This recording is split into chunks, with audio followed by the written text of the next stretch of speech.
Hello, ladies and gentlemen. My name is Emily Sophia, and I'm going to be walking you guys through, hand in hand, through the latest episode of Bates Motel. So, spoiler alert for those of you who have not yet experienced the madness. I would suggest that you hold off on this review until you have remedied said situation. Shimmy on back, and then we will have some discussions, being that you will probably be in the kind of emotional state that requires communing in a therapeutic digital environment with others who have also felt the nuclear bomb droppage that we're currently, well, the aftermath of which we're trying to work our way through. So, all that being said, let's get into the madness. Let's get into the insanity of this episode. You know, I had a ridiculous day prior to sitting down for this episode, and I knew the moment that I hit play that I was not going to find myself in a state of relaxation, and, you know, I just wasn't going to get to enjoy the escapism that television so often provides, because we are hitting a critical moment in this delightful narrative in which everything and anything is breaking down in vivid colors. All the things that have been innuendos up until this point suddenly have some form of reality to accompany them, to pretty much blow the doors open. So let me begin things by reading for you a delightful little quote between Norman and Norma. So Norman says, "It was all just a game, the game that we were devoted to each other, that no one could ever come between us, that we loved each other more than anyone could ever love another person." And Norma says, "We do love each other." To which Norman counters, "Do we? Do we really, Mother?"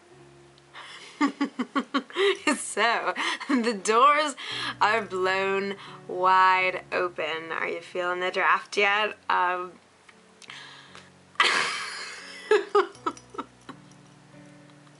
just can't. I can't handle everything that transpired.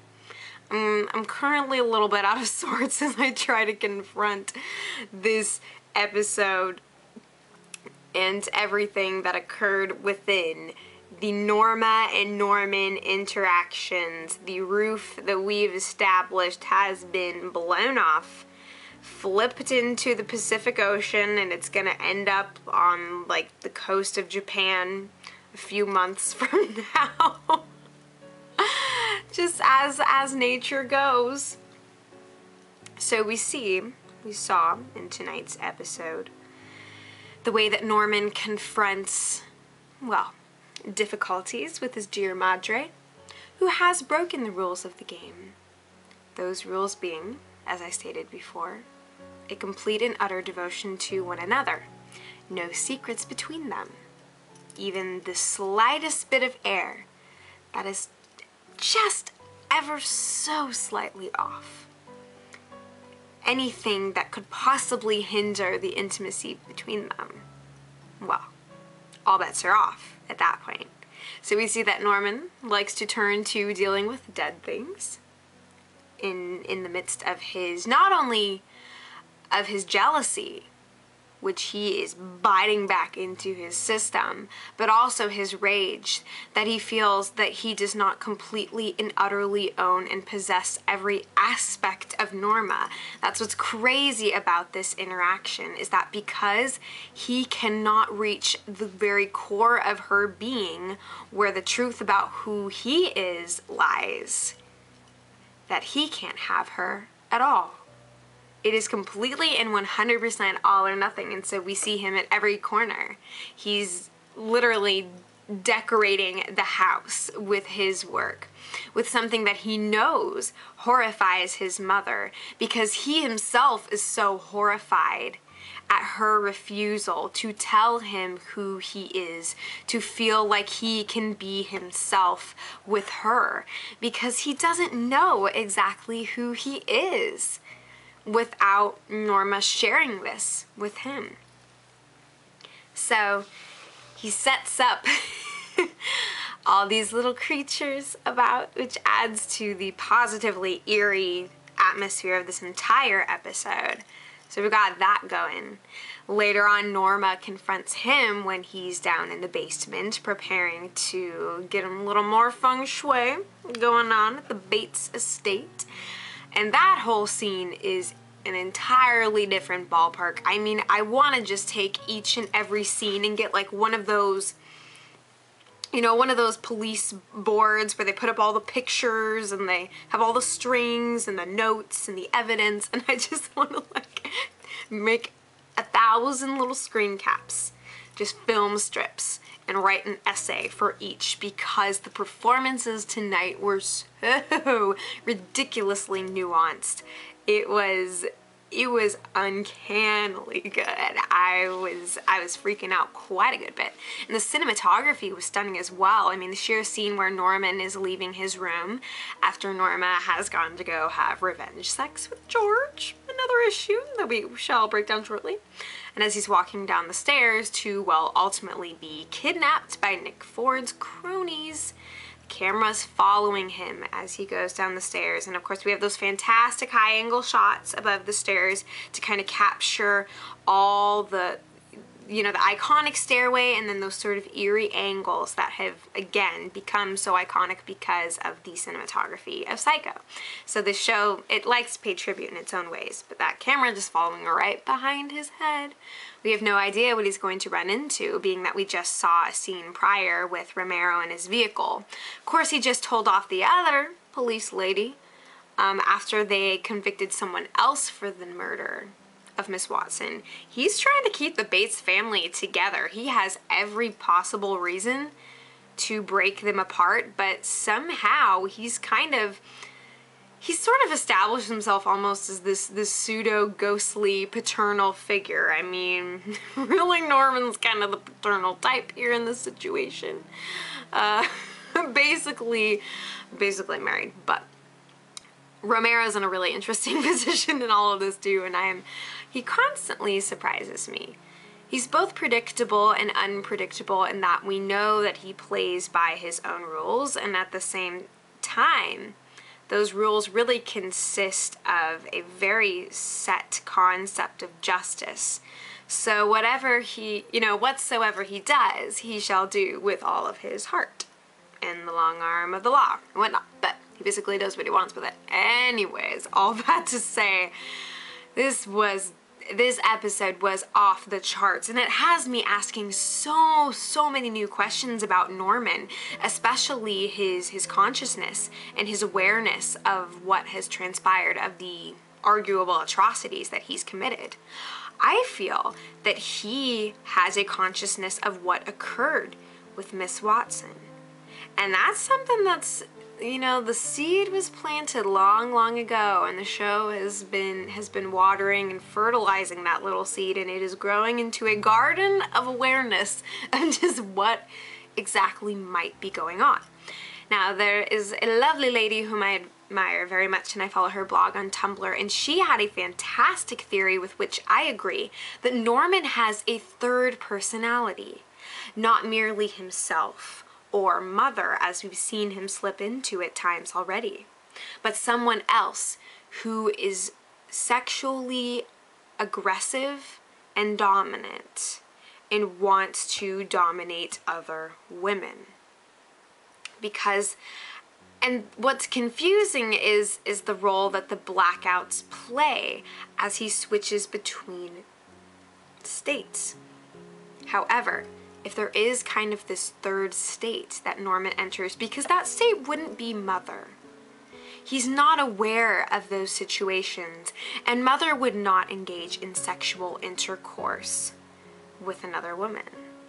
Because, well, she's a dear old mom, and she's kind of sort of a little bit got the hots for you, so I don't think she's going to be suggesting that kind of action unless she's got some really interesting sexual appetites, but let's not make this more complicated than it already is. It's already quite convoluted, and I'm trying to break things down while I think making them even worse. At any rate, What if Norman had sex with Miss Watson?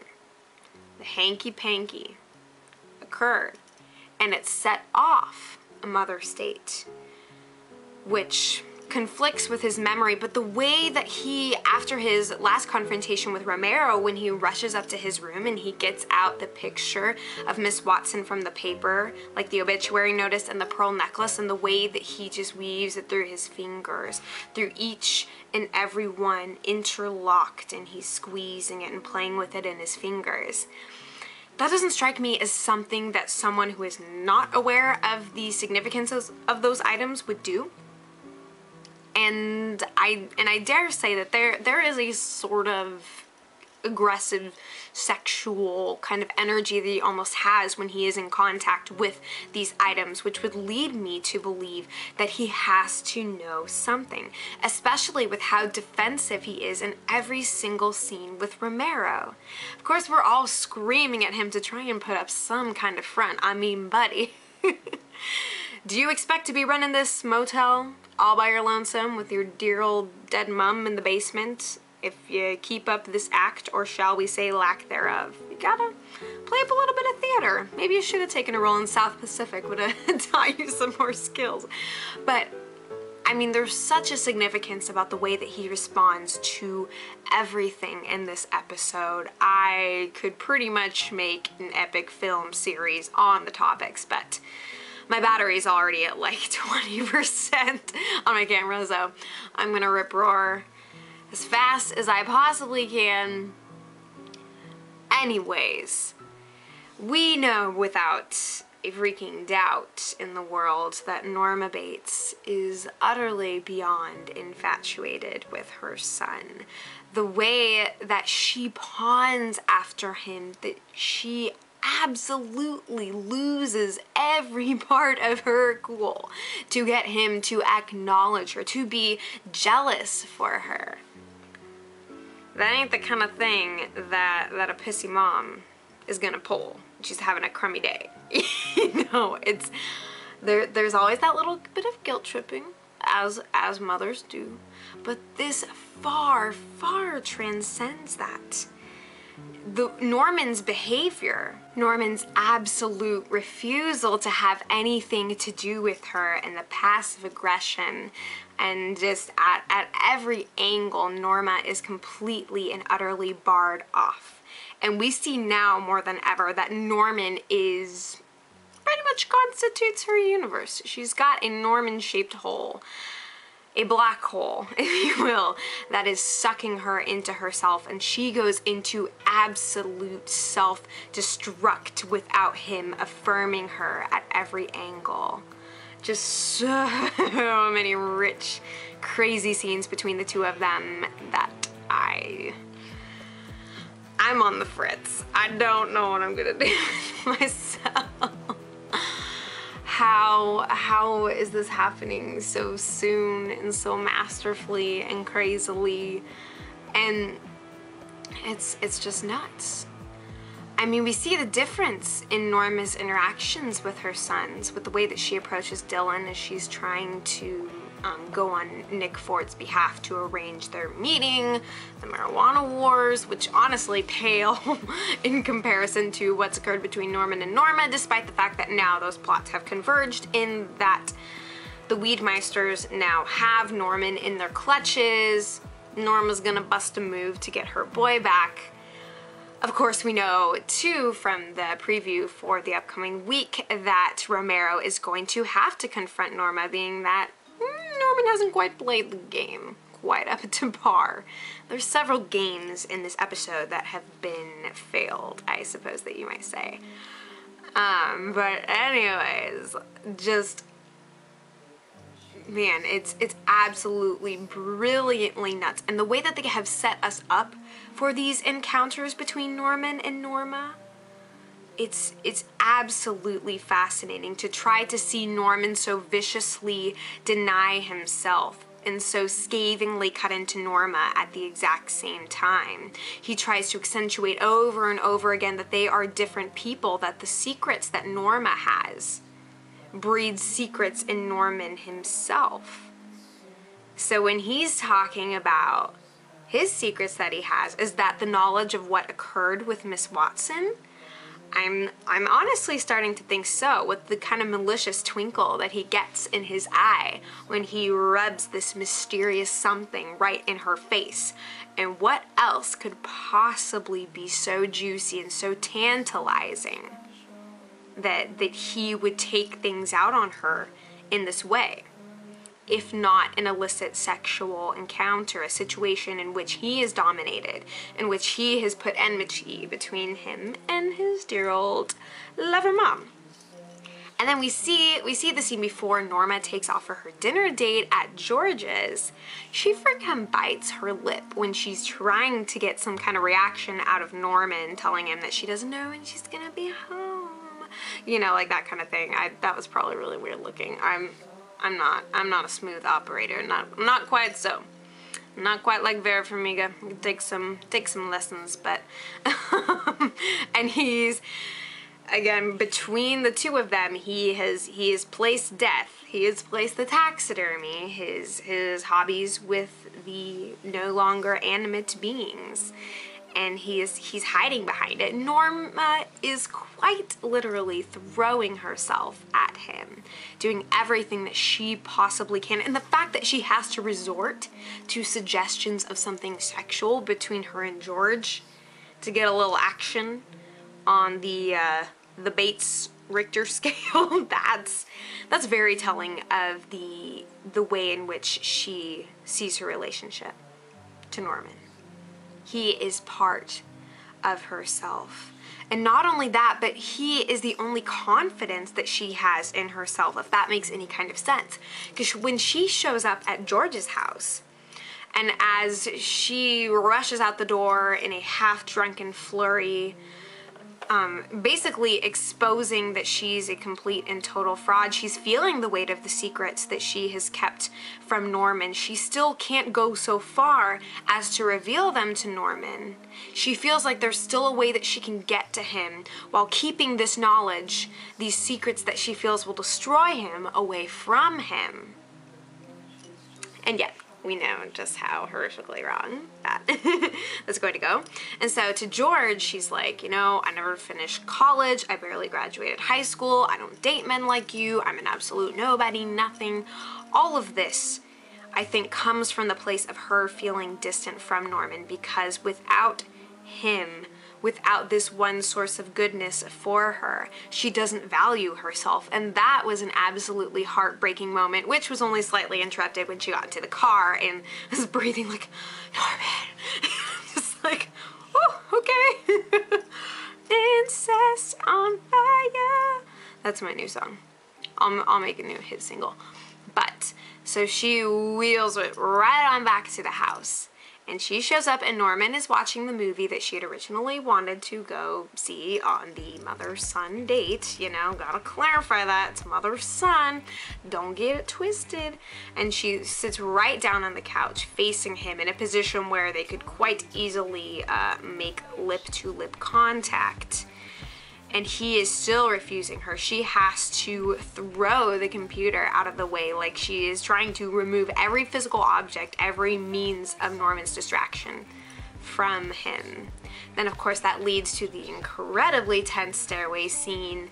And then the freaking throwdown, the shots fired of the Battle of the Bates. That's what I'm gonna call it. We've got the Battle of the Bates going on. Norman has locked both the doors to his room. Mind you, he's got two, just so Mommy's got extra ways of seeing her dear little darling boy. And as she just starts beating, the rage is flying. And that was such an incredible performance on Vera's part. And as the camera's zooming in on Norman as he's inside the room, you even see a scene where you can catch like a tear glistening. It's right on his high cheekbone. And that was just, seeing the way that they are coping with things on, you know, this two different sides of this very symbolic door. And then Norma decides that, alright, she'll let him be, and she goes to have sex with George. Coincidence? Oh hell no. There is no way in this in this universe that was not intentional. And the fact that she has to cope with this loss of Norman by giving herself to another man, and by the way, really douchey of George to sexually accept her in this situation, being that the state in which she left the house and the way that things pretty much just left off as it is, he should be able to tell that she is in an absolutely devastated state of mind. So I really don't appreciate the fact that he decided to go along with it, but that for Norma was the only way that she felt that she could finally get her son back. Then of course, she's going to find out the awful truth that she threw the panties down for, well, nothing right now. And of course the whole kidnapping of Norman is going to switch up the dynamic as well. Again, just so many astonishing scenes, and the symbolism, the performances were off the charts. I'm glad to see that Dylan's plotline is starting to take on a little bit more clout. Also interesting, and I feel like I'd totally forgotten this before, that I didn't remember that Nick Ford was Miss Watson's father.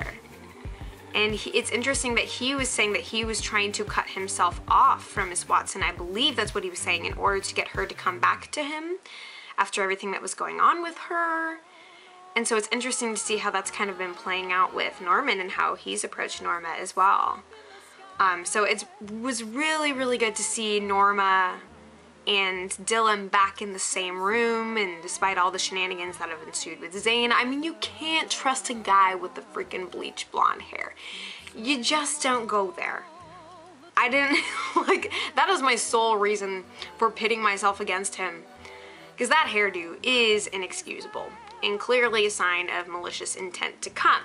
So the all-out drug war is now conflated with the Battle of the Bates, which is turned into the Battle of White Pine Bay, or maybe the Battle of White Pine Bates.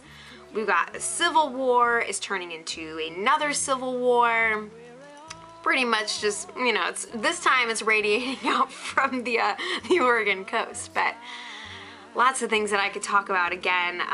Romero's turned to be a really fascinating character in the way that he's trying to protect their family. Emma was kind of on the periphery of things this week, but can't get enough of our Bates babies, especially when they're duking it out in so many different ways. But what do you guys think? Do you guys think that Norman knows? Does he have a third personality that is somewhere between himself, as he is trying to figure that out, and Mother? And do you think that this sexually active, impassioned side of him kind of instigates Mother, that the two of them, it's two sides of the same coin, two ends of the spectrum, if you will, and there's Norman in the middle, oscillating back and forth between the two? I think it's really fascinating to consider, so thank you so much for watching and enjoying the Meltdown with me. I love it. I hate it. It's brilliant, brilliant, brilliant. This show has been nothing but good / terrible for me, and I can't wait for more. I think that we're gonna end on a really strong note. And we see now that there will be a way for things to continue for Norman without him necessarily ending up behind bars. Of course, his life is in jeopardy right now, and we'll see what's going to transpire with Dylan, how he and Norma are going to make up, and if in the end they're both going to find out who they done it with in front of each other, and are they going to be able to call it even? We'll see. It's just stick around, get your brain scrambled a little bit, your sense of morality twisted, and it's all good. Thank you again so much for watching. Fill in the blanks, anything that I left out. It's been a long day. I've got to call it quits here, but thank you for being brilliant and beautiful and wonderful. And I will be back before you know it.